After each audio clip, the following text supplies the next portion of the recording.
Hello, everyone. I'm Jennifer Granholm. I am the U.S. Secretary of Energy, and I am so delighted to open day 2 of the HBCU Week Conference. So let me start by saying, if there's one thing you should know about me, it's that I'm totally obsessed with creating good paying jobs, clean energy jobs in America. And so is President Biden. I know what he thinks about when he thinks about climate change. Because while climate change is a crisis that's already here, especially for Black communities that have borne the brunt of pollution, battling climate change is actually the biggest opportunity that our country has seen in a long time. Because by the end of this decade, there's going to be a $23 trillion global market for clean technologies to tackle the climate crisis, the products that should be designed here, built here, researched here, stamped, made in America here, used here, and then sent across the world and exported. You know, President Biden wants to corner that $23 trillion market. But we're not going to be able to do that unless we tap all of America's diverse talent in science, technology, engineering, and math. And right now, the numbers are just not adding up. So according to Pew Research, you may have seen this, Black Americans make up 11% of the country's workforce, but hold just 9% of all of the STEM jobs. And Black students are similarly underrepresented in bachelor's and master's and doctorate programs in STEM fields. And at the same time, HBCUs, which produce 24% of Black Americans with STEM degrees, HBCUs, they are routinely underfunded by federal research programs.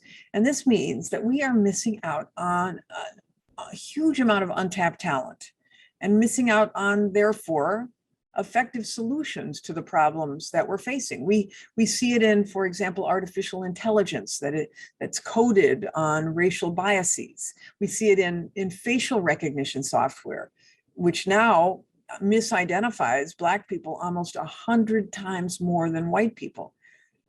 The Biden-Harris administration wants to build an inclusive STEM workforce so we can enable more inclusive innovation. Here at the Department of Energy, we're working on it. We see HBCUs as crucial partners to get this done. So for example, in May, we awarded nearly $800,000 to students and faculty from HBCUs and other minority serving institutions to do research at our national labs.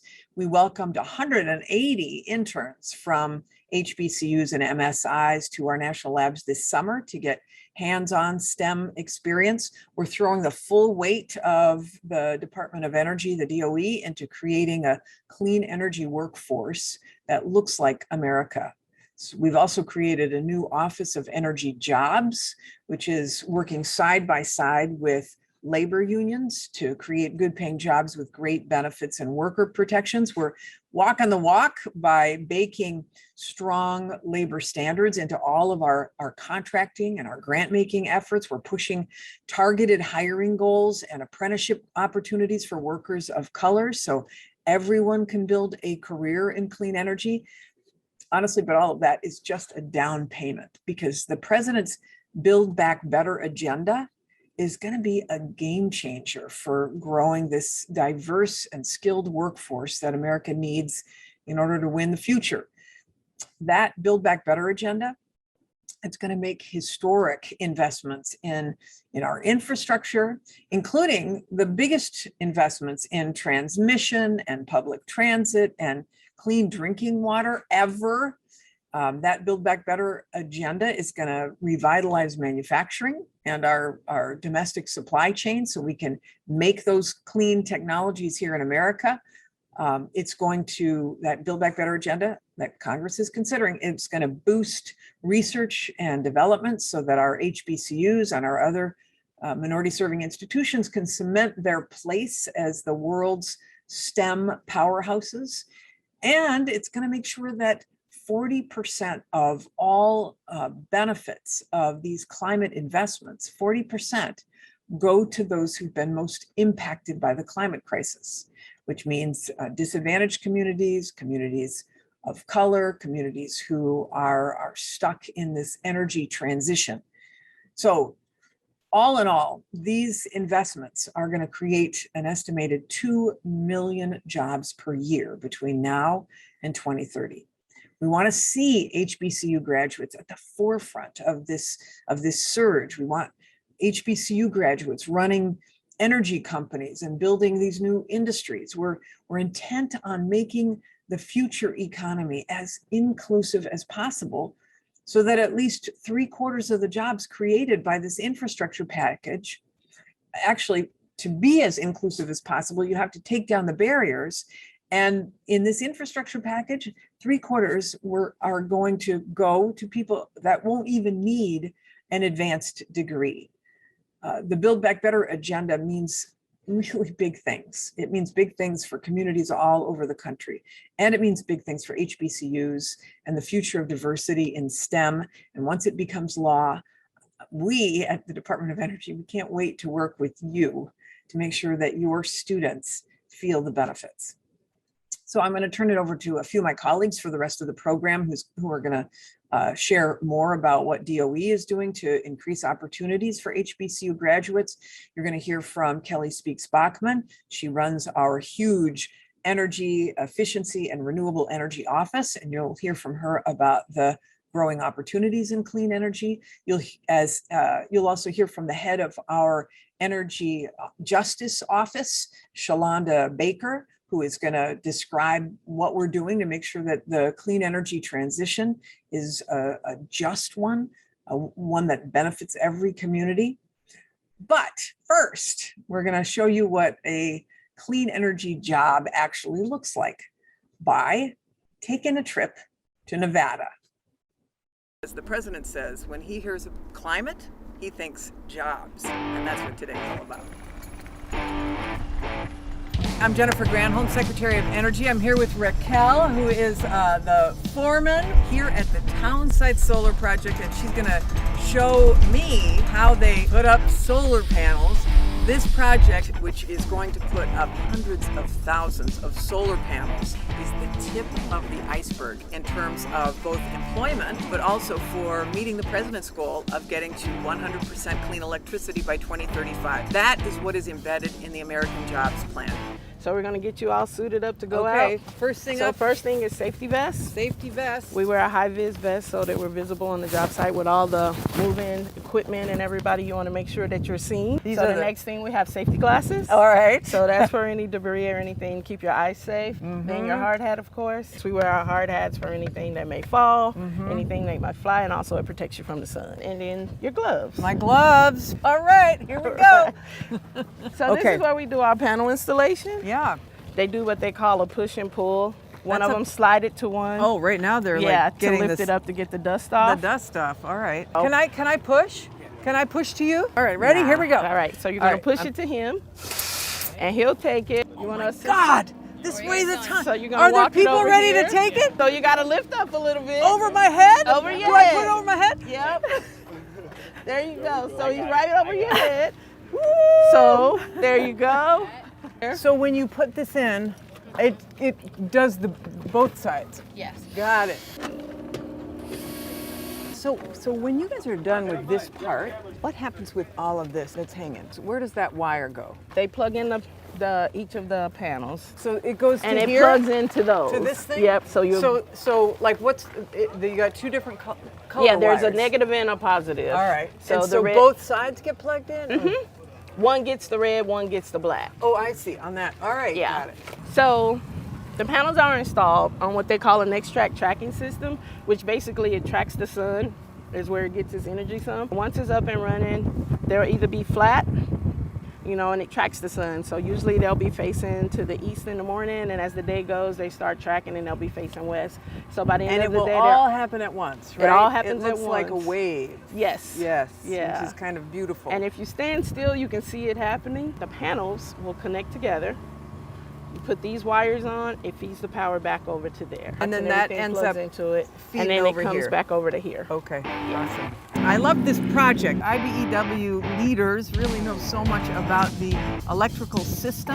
So I'm so glad to be here. It was a really fun day. And if you want to learn more about the American Jobs Plan, go to whitehouse.gov/AJP. Hello, I'm Kelly Speaks Bachman, Acting Assistant Secretary within the Department of Energy's Office of Energy Efficiency and Renewable Energy, or EERE as we like to call it. It brings me really great joy to elaborate on Secretary Granholm's remarks and to discuss how HBCUs and EERE can collaborate to help advance President Biden's Build Back Better agenda. As described in the video you just saw, the global market for clean energy technologies by the end of this decade will be huge. In fact, it's projected that the global market for clean technologies is going to be $23 trillion by the end of this decade. So let's just pause for a second and give ourselves a chance to fully take that in. To adequately and to strategically address this amazing opportunity, simply put, we need you.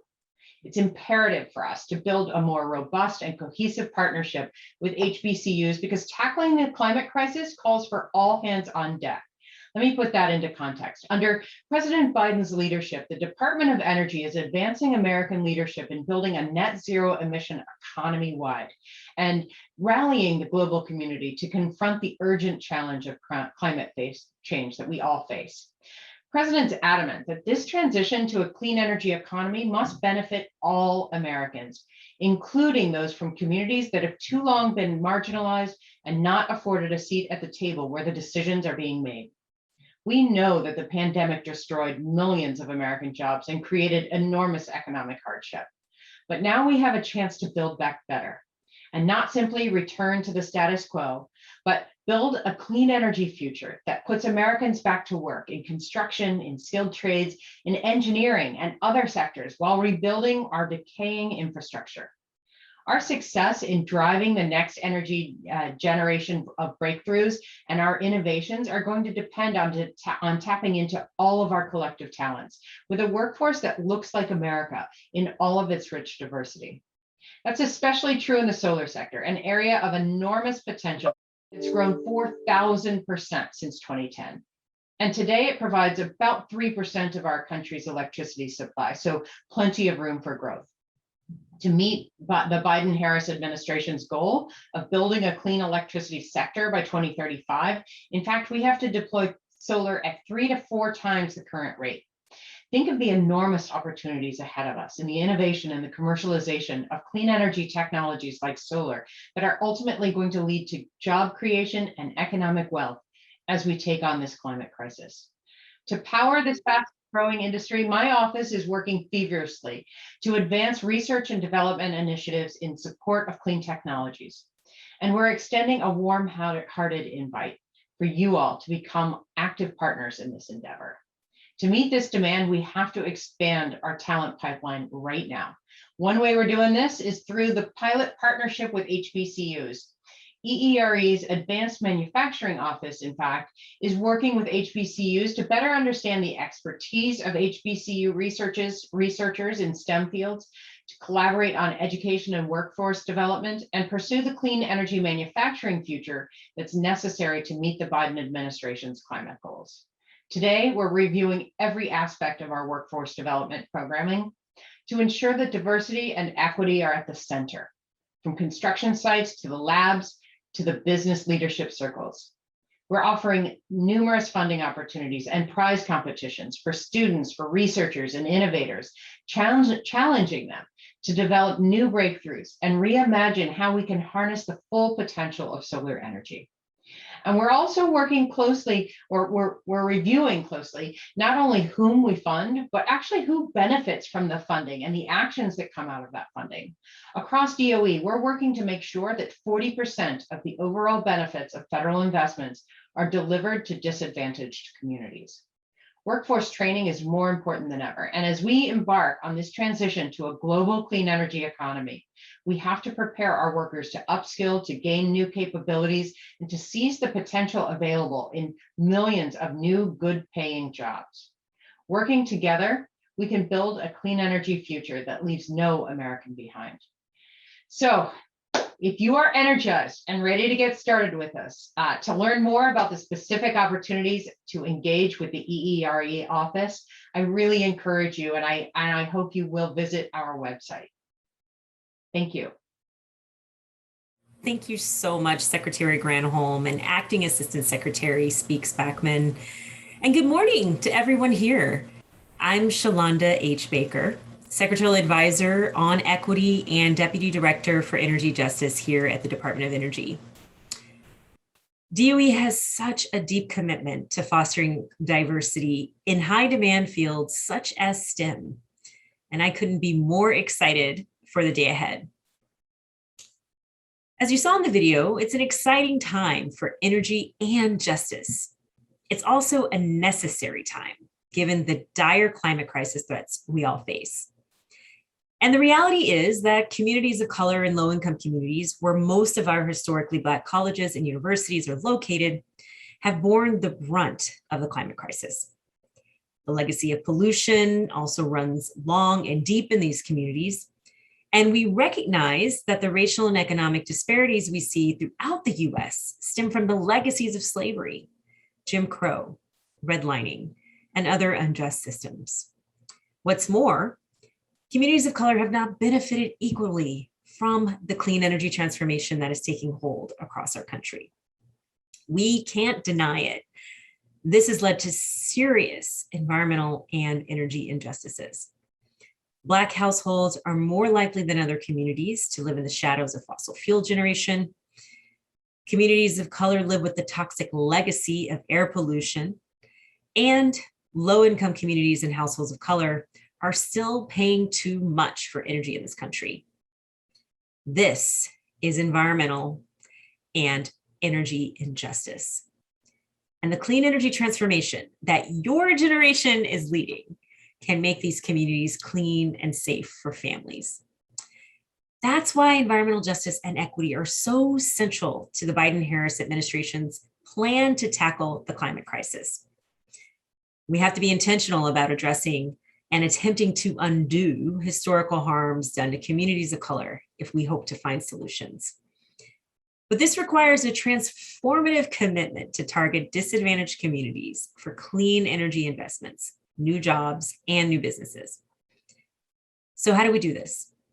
Well, right now, DOE is working to meet the goals established by the president in the Justice 40 initiative, which requires that 40% of the overall benefits of certain federal investments, including investments in clean energy and energy efficiency, flow to disadvantaged communities. To do this, we will double down on and build on the important partnerships we have with communities, including those represented here at HBCU Week. So DOE holds deep relationships with our nation's HBCUs, and these successful relationships are key to our Justice 40 goals, as well as our ambitions to build a diverse STEM pipeline to support the energy transition.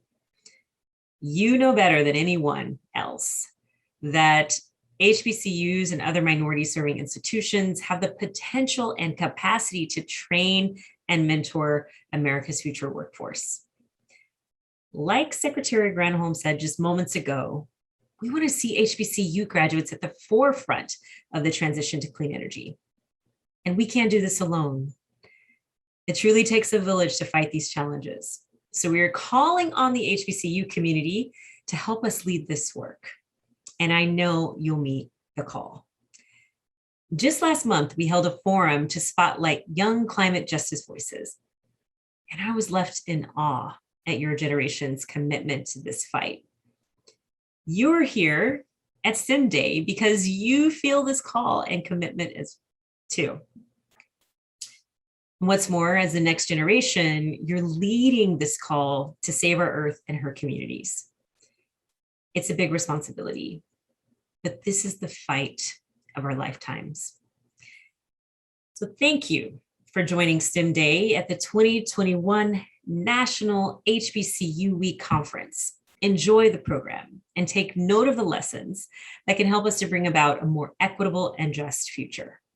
Together, we will transform our energy system. Thank you so much and enjoy the program.